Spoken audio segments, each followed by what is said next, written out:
Hey, Moral Gamers, we're back. We're taking a look at the hero Gotham needs, but not the hero it deserves. He's Batman. That's right, Batman Arkham City for PlayStation 3, Xbox 360, Wii, and PC. It's also there for OS X if you're really interested. So, how's it stack up? Let's find out. The story kicks off with Bruce Wayne being captured. Bruce Wayne is not only put into Arkham City prison, along with the rest of the convicts and crazies, but he is threatened by Hugo Strange that if he attempts to stop Protocol 10, Strange will reveal his identity as Batman to the rest of the world. Sounds like a predicament? Well, you gotta get your Batsuit and try anyway.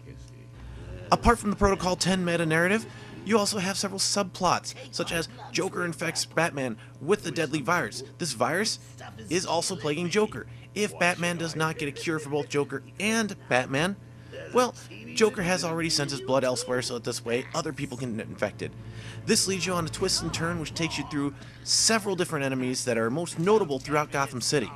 The way this game goes about the story is through a very gritty and dark presentation. All the characters are very sadistic, and they're portrayed very well. It's hyper-realistic, and it goes very contrary to what you're used to if you grew up watching Justice League or Super Friends or any of the previous things of Batman. This is much darker, and definitely is how this game got its rated T rating. I'm surprised it's not a rated M rating, though. With that said, how does the game play? And the game plays very well considering it's a sandbox title. Now, you have a button for punch, you have a button for counter, you can even stun them with your cape or jump.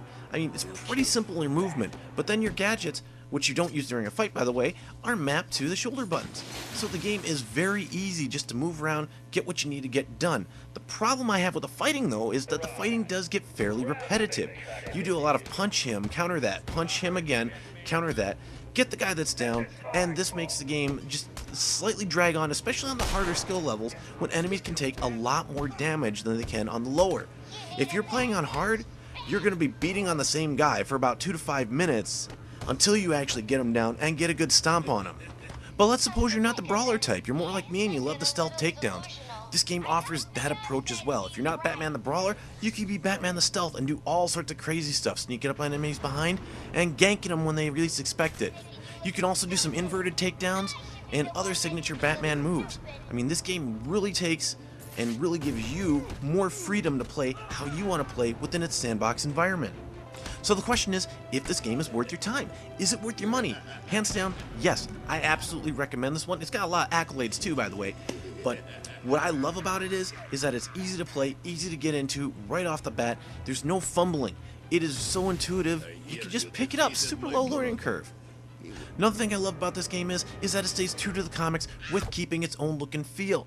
Now, if you look at the way the characters are drawn, look at Harley Quinn for instance.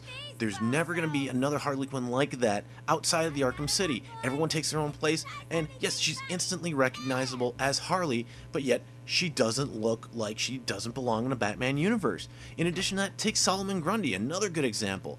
If you watched him on Justice League, he just looked like a gray Hulk. This right here looks like a monstrosity. Kudos to Rocksteady for actually capturing Batman, but not copying anything else that was previously done. And more so, I love it that they brought back Mark Hamill as the Joker, and they brought back Kevin Conroy. Classic voices that, unfortunately, this is going to be their last hurrah together. It keeps long-running fans of the Batman series, especially since the 90s, in the loop with something that's steady. So if you love Batman for the comic book appeal, or if you're just looking for a sound game, this game panders to both. It's got the stealth action, it's got the action, and it's even got a great storyline. I would strongly recommend picking up this game. But then there's the moral consideration of this, and the villains of Arkham City are free to do what they want. They are sick, twisted psychopaths who are unabated in their torture and killing of humans. They don't care, because that's how they operate. And this game portrays that very graphically. So, if you have issues with that, you may want to keep this one away from your kids. There's also the dress code, and many of the female characters are showing a little more cleavage, a little more tighter outfits. If you have issues with that, that may be another thing you might want to keep from your kids. But this is Batman, and Batman has one rule he will never break, and that is Batman does not kill. Sure, this game is darker, it is grittier, it is, for all intents and purposes, is a more vivid view of what Gotham would be like with these psychopaths. Nevertheless, I would not let my kids play this one. It's quite a bit, like I said, there's quite a bit more disturbing in here than what my kids should be seeing. Come on, Batman. stupid little dead bat! Who's gonna save you now?